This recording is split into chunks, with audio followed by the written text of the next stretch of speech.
Merci de nous rester fidèles. Bonjour à tous et bienvenue à ce journal que j'ai le plaisir de vous présenter. Salon de l'agriculture de Bamako, un panel de haut niveau a regroupé hier matin des anciens ministres de l'agriculture. Ils ont discuté des stratégies à mettre en œuvre pour un Mali autosuffisant à l'horizon 2018. Et parmi ces stratégies, l'adoption rapide de la loi sur la politique foncière et d'un accompagnement conséquent au secteur de l'agriculture. Les détails avec Mohamed Diarra. Des sommités de l'agriculture ensemble pour un sursaut national. Celui qui consiste à dégager les voies et moyens susceptibles d'atteindre la sécurité alimentaire au Mali à l'horizon 2018. Des anciens ministres en charge du domaine ont fait le diagnostic de la situation de 1960 à nos jours. Le constat qui se dégage est triste. Et l'heure des beaux discours est finie. Il faut passer aux actes dans une synergie d'action. Tout est possible d'ici 2018. Tout dépend de dispositions pratiques qui vont être prises. Parce que c'est compliqué et c'est simple à la fois. Ça fait plus de 50 ans qu'on s'y prépare. Il y a eu beaucoup de chemins de fer. Il suffit tout simplement de se rassembler et d'y croire et de se donner la main. Difficile donc de comprendre que le Mali regorge d'innombrables potentiels pendant que le problème d'autosuffisance alimentaire se pose. Pendant 3 heures d'horloge, les participants ont fait étalage de leur expérience et de leur vision de la politique agricole du Mali. Certains pensent que pour des raisons liées à la démographie, le défi reste de taille. Si la population malienne était estimée à moins de 15 millions en 2009, elle sera de 20 millions en 2020. Ce qui posera fortement le problème d'espace pour des exploitations familiales qui constituent l'un des piliers de la nouvelle politique agricole du ministère du Développement rural. C'est pourquoi les intervenants demandent l'accélération de l'adoption de la politique foncière pour résoudre les problèmes relatifs à ce domaine. Il faut développer l'agriculture traditionnelle comme on l'a toujours fait, donc moderniser les exploitations traditionnelles, mais il faut aussi s'orienter vers l'agriculture commerciale et industrielle à grande échelle. Il s'agit aussi de faire la jonction entre la production et la commercialisation. En clair, le Mali doit pouvoir mieux gérer l'excédent céréalier, ce qui devra permettre au pays d'être autosuffisant et de devenir du coup exportateur. Notre ambition, ce n'est pas l'autosuffisance. Notre ambition est d'exporter notre viande, notre poisson, notre riz, notre maïs. La flamme ainsi allumée sera entretenue pour l'atteinte de l'objectif fixé, qui n'est autre que la sécurité alimentaire à l'horizon 2018. Je prends l'engagement qu'on va poursuivre ce débat-là. On va le poursuivre, notamment, vous le savez, en 2014, l'Afrique entière célèbre la journée internationale de la culture familiale et de la sécurité alimentaire. Et cette année, en juillet 2014, il y aurait donc une conférence des chefs d'État et de gouvernement à Malabo pour évaluer les 10 ans de Maputo. La somme des expériences acquises au cours de ce panel de haut niveau devra servir de base pour exploiter au maximum le potentiel dont dispose le Mali, et cela pour booster l'économie. Le ministre de l'Assainissement, de l'Environnement et de l'Eau, toujours sur le terrain, il a visité le site d'orpaillage des dragues à Katibougou sur la route de Kangaba. Le ministre est également rendu à Kabala pour se faire une idée du site de la nouvelle station d'entretien d'eau dont les travaux vont démarrer en fin 2014. Les détails avec Daouda Sidiki Diarra. Katibougou est un village situé à 30 km environ de Bamako, dans la commune rurale du Mandé sur la route de Kangaba. Ici, l'exploitation de l'or dans le fleuve bat son plein. Mais cette exploitation de l'or par dragage du fleuve en amont du site de la station de traitement d'eau de Kabala est un réel danger pour les populations. La visite du ministre a permis de constater que les dragues utilisant le mercure font appel à des femmes pour laver le sable et trier l'or en paillettes. C'était pertinent de s'y rendre. Ce que nous avions dit déjà et nous avions pu percevoir aujourd'hui est édifiant. La pauvreté n'exclut pas l'inaction. Nous savons qu'il y a des populations qui organisent leur survie, mais quand c'est source de dégradation, la dégradation met en péril la survie de la plupart de nos concitoyens et parmi nous les plus vulnérables. Mais là, ça va au-delà, parce qu'une station qui va coûter près de 70 milliards risquera d'être arrêtée. Alors on ne peut pas se permettre de remettre en cause un projet qui a eu déjà un cycle de planification, d'élaboration, un cycle assez long. Les propriétaires exploitants de dragues n'étaient pas sur place au passage du ministre. Abdoulaye Idrissa Maïga s'est entretenu avec les populations sur la problématique de pollution du fleuve et les dangers du mercure. C'est clair que par une démarche de sensibilisation, de dialogue que nous allons promouvoir, nous allons revenir très rapidement vers cette communauté d'orpailleurs et leur indiquer le chemin à suivre. Les parlementaires qui ont accompagné le ministre lancent un appel aux exploitants pour qu'ils arrêtent leurs activités. Le message que nous avons en tant qu'élus, c'est de sensibiliser les populations, de leur dire que l'existence de l'État dépend d'eux, de leur comportement. La visite de terrain a conduit les ministres sur le site de la future station de traitement d'eau de Kabala. Cette station traitera 144 000 m3 d'eau par jour et coûtera 70 milliards de francs CFA sans les autres réseaux de branchement. Les ministres ont visité l'actuelle station d'eau qui produit 18 000 m3 d'eau par jour. Elle fonctionne il y a un mois de cela. Parlons athlétisme à présent. Après 2 ans d'absence, le Grand Prix de Bamako est de retour. La 13e édition se déroulera aujourd'hui au stade Modibo Keïta. Les athlètes d'une dizaine de pays prendront part à ce meeting. Le ministre des Sports a rendu visite à l'ensemble des délégations participantes à l'événement. Une bonne occasion également pour le ministre Guindo de visiter la session de formation des arbitres de volleyball. Abdul Karim Kaba.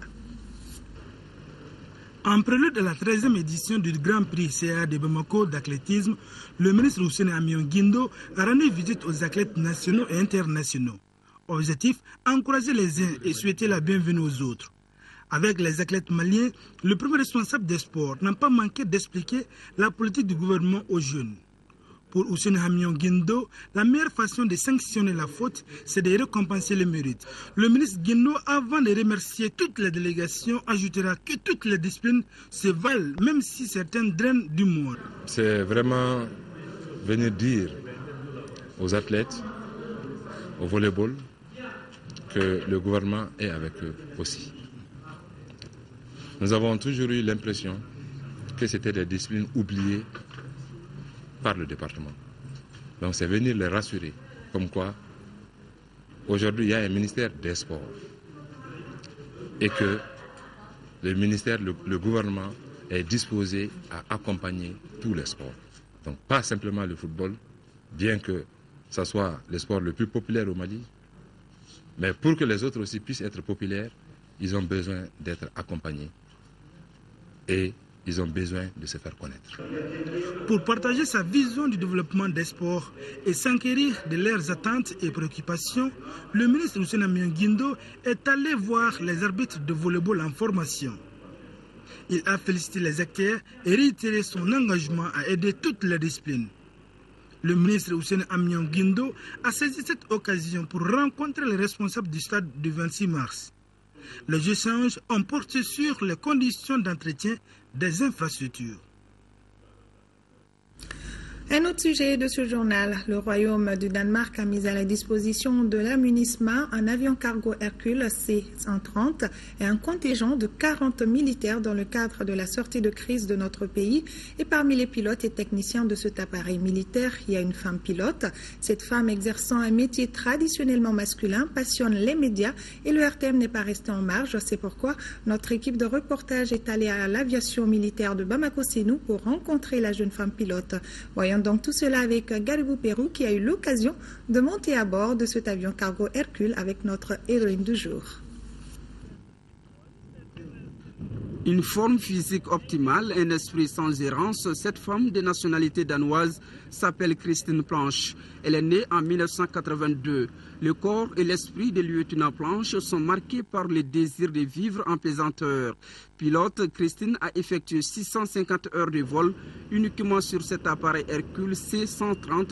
Il est 10 heures à Bamako-Sénou. Christine rencontre l'équipe technique qui la rassure de l'état de l'appareil. Mais ici, la confiance n'empêche pas le contrôle. La voilà, elle inspecte avec rigueur l'appareil. Cette étape terminée, nous sommes dans la cabine de pilotage. Elle saisit un classeur de plusieurs pages. C'est la documentation technique de l'appareil. Un chapitre concerne les lignes aériennes, un autre les équipements et un troisième les performances de l'appareil.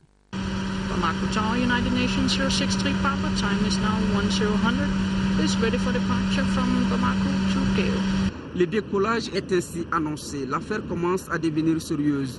La concentration devient extrême. Elle observe ce qui se passe en face, à côté et par derrière. On sait bien sûr que le décollage, l'atterrissage et le parcours au sol sont les phases critiques d'un avion. Mais Christine reste toujours dans son sang-froid.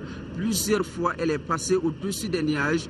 Pendant une heure d'exercice, on découvre que piloter est quelque chose de magnifique. L'avion que nous savons, c'est un Hercule C-130, Super Hercule. C'est un avion très puissant. C'est le plus long, le plus vite, le plus fort avion de sa classe. Et il est capable de faire plusieurs sortes de missions.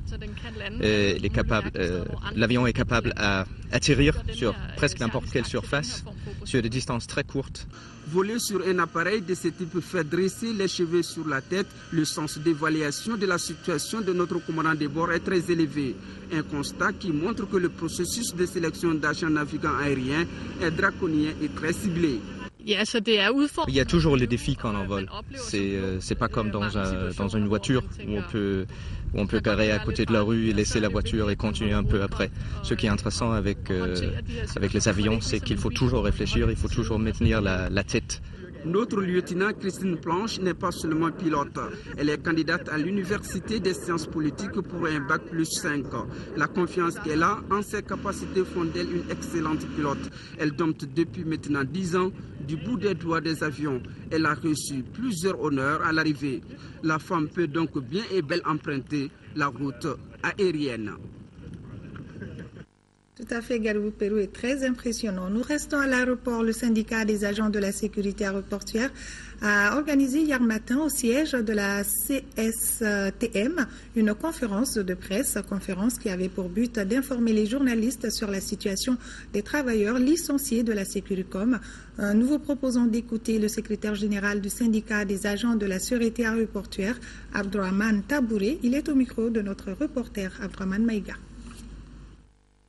Cette conférence de presse a pour objet d'informer la population et l'autorité de l'État sur la crise qui perdure à Sécuricom il y a 3 semaines de cela, concernant le licenciement abusif des délégués syndicaux.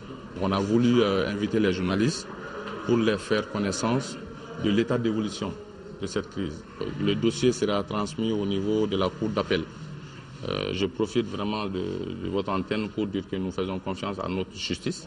Nous faisons confiance au premier magistrat, M. Ibrahim Boubacar Keïta, le président de la République, et nous faisons confiance à notre ministre de la Justice. Depuis l'heure venue, depuis la venue du président, il essaie de le dire, il veut une justice indépendante, équitable, et au service du peuple, et au service non seulement des riches et des pauvres. Aujourd'hui, nous sommes très contents, nous pouvons rassurer les uns les autres que ce changement est en train de venir petit à petit. Lancement à Boulkansobougou des activités du collectif des associations jeunes pour l'assainissement de Bamako. Il s'agit d'un regroupement d'associations de jeunes qui ambitionnent de rendre les artères de notre capitale plus propres. Ce collectif est composé entre autres de l'association des jeunes volontaires pour la sécurité alimentaire et les actions de développement du mouvement des jeunes pour le développement du Mali. Un collectif qui se dit ouvert à toute association qui partage ses idéaux. Il entend travailler en collaboration avec les différentes mairies de la capitale pour l'atteinte. Lancement donc à Boulkansobougou des activités du collectif des associations jeunes pour l'assainissement de Bamako. En 5e région, l'association des sages-femmes et le conseil régional de l'ordre des sages-femmes de la dite région et leurs partenaires ont procédé du 19 au 20 avril 2014 au dépistage gratuit du cancer du col de l'utérus à Mopti et à Sévaré. Le reportage de Aminata Touri. Ces journées du dépistage gratuit du cancer du col de l'utérus, organisées du 19 au 20 avril 2014 à Mopti et Sévaré, est une initiative de l'association des sages-femmes et l'ordre du conseil régional des sages-femmes de la région de Mopti. Le but même de cette activité est vraiment d'atteindre beaucoup de femmes. Donc nous avons réalisé ces 2 journées de dépistage par rapport au cancer du col pour permettre à ces femmes-là d'avoir accès à ces services. Le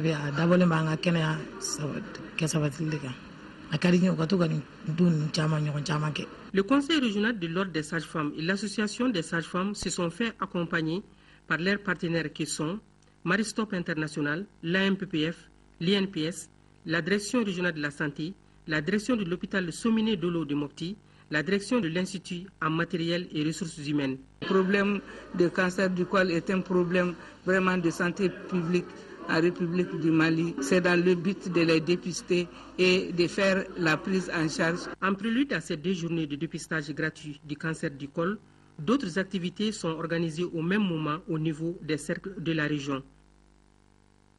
Nous restons en 5e région. La jeune chambre internationale, la JCI, vole au secours des enfants du village SOS de Soukoura. Elle vient de remettre un lot de médicaments, de vivres et d'habits à cette structure éducative. Ce geste citoyen se situe dans le cadre de son projet Regard vers les plus démunis. La remise s'est déroulée ce samedi dans les locaux du Vésos de Soukoura en présence des autorités administratives du Cercle de Mopti et du président national de la JCI Mali. Le reportage de Jules Sambou Sissoko. Les JCI de Mopti ont une fois de plus laissé parler leur cœur et leur sens du partage au profit des enfants du Vésos de Soukoura. Le don est composé de médicaments, de vivres et d'habits. Chaque année, à côté de cette activité de remise de dons, on essaye d'innover, en essayant d'apporter chaque année un peu plus, avec l'appui aussi du parrainage. Les heureux bénéficiaires expriment toute leur joie et surtout leur reconnaissance aux généreux donateurs. Aujourd'hui, encore, la jeune chef internationale nous tend la main. Comme on aime bien à le dire, le vrai ami, c'est celui qui te tient la main dans les moments difficiles. Vous êtes nos amis. La remise des dons est salutaire. Il y a un point qui a fait mon intention également, c'est l'appel au parrainage des enfants. À mon nom personnel d'abord, je m'engage à parrainer un enfant en 2014. Je ferai un plaidoyer auprès de toutes les autorités pour que chacune, en ce qui a ses pouvoirs, puisse faire autant. Le président du JCI Mali, Didier Kwaku Diallo, lui et son épouse s'engagent à parrainer 3 enfants au titre de l'année 2014. A signaler que cette activité s'inscrit dans le cadre du projet Regard vers les plus démunis avec le soutien de Pharma Sahel. Parlons santé à présent et nous nous intéressons cet après-midi à un type de cancer de l'œil appelé rétinoblastome. Apparaissant au niveau de la rétine, les signes du rétinoblastome peuvent être perçus dès 3 mois. Au Mali, sa prise en charge se fait à Lyota et à l'hôpital Gabriel Touré. Le diagnostic précoce est la seule façon de sauver la vie de l'enfant présentant ce type de cancer rétinien. Focus Santé, une réalisation de Tchessila Dambéli.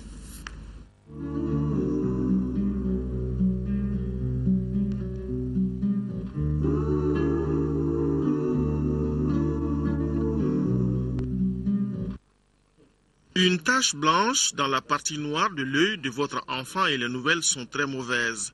Cette tache peut désigner d'autres types de pathologies, mais dans la plupart des cas, elle est preuve d'un rétinoblastome évolutif. Le rétinoblastome est un cancer de la rétine chez l'enfant de moins de 5 ans. Les statistiques évoquent un cas de ce type de cancer sur 18 000 naissances dans le monde et notre pays n'est pas épargné. Nous avons 30 à 40 nouveaux cas par an, n'est-ce pas? Et surtout, c'est de formes très avancées de la maladie, ce qui n'est pas normal. Les signes de ce cancer rétinien sont perceptibles très tôt chez le nourrisson. Déjà très précocement, on voit que l'œil dévie, c'est-à-dire il y a un strabisme. Ça veut dire que l'œil, la partie noire de l'œil est déviée soit vers l'extérieur, donc ça fait un strabisme divergent, ou l'œil va dévier vers l'intérieur, un strabisme convergent. Et dans ce cas, le strabisme peut être soit sur un œil, si la maladie pousse sur un seul œil, ou bien la déviation des yeux se voit au niveau des 2 yeux. Dans l'évolution, la tumeur va grossir sur la rétine. Et là, la particularité du rétinoblastome, c'est que ça donne une tache blanche dans la partie centrale de l'œil. C'est-à-dire le centre du noir, vous allez commencer à voir un reflet blanc. Au tout début, le reflet n'est pas permanent. Il y a certains parents qui vont le constater intermittemment, c'est-à-dire dans certaines positions de l'œil, ils peuvent voir le reflet, mais après ça disparaît. Et plus tard, le reflet devient permanent. Et l'enfant va avoir la tache blanche permanemment sur l'œil. Et si on ne fait toujours rien, comme c'est un cancer, donc ça évolue, eh bien, l'œil va commencer à grossir et à sortir de l'orbite. Et à la longue, l'œil va complètement être éjecté de l'orbite. Les causes du rétinoblastome ne sont pas très bien connues, mais on estime qu'il peut avoir une cause héréditaire, infectieuse ou spontanée. Au Mali, principalement 2 structures s'occupent de la prise en charge de ce type de cancer, l'unité d'oncologie pédiatrique de l'hôpital Gabriel Touré et l'Institut d'ophtalmologie tropicale d'Afrique, IOTA.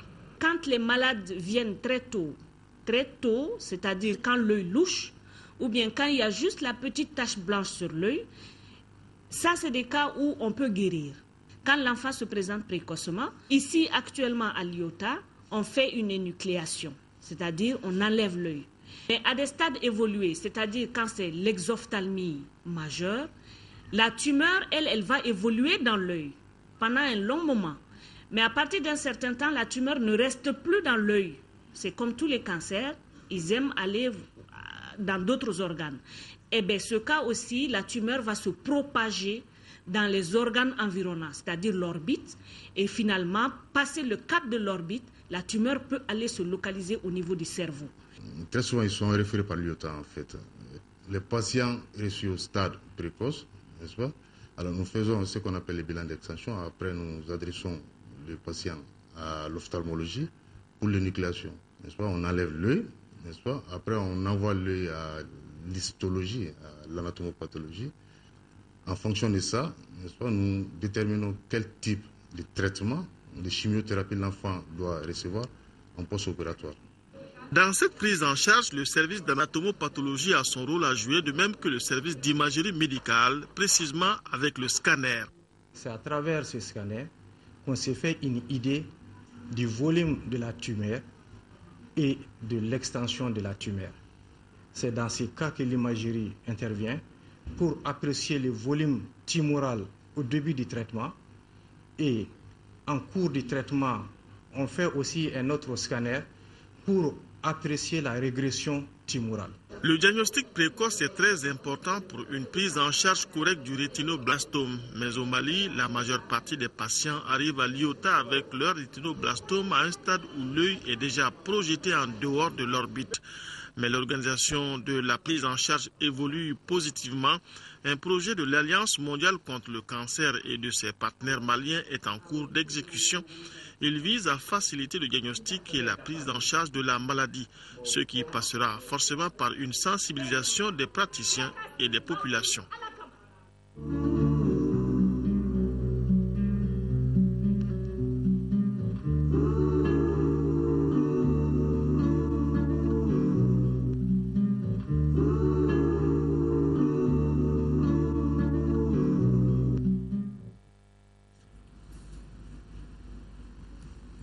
Fin de ce journal. À toute la rédaction de l'ERTM vous remercie de l'avoir suivi. L'actualité continue sur nos antennes à 18h et à 20h avec Amadou Sankaré. D'ici là, prenez soin de vous et des autres. Bon après-midi de mardi à tous et à demain, 10h et 13h, Inch'Allah.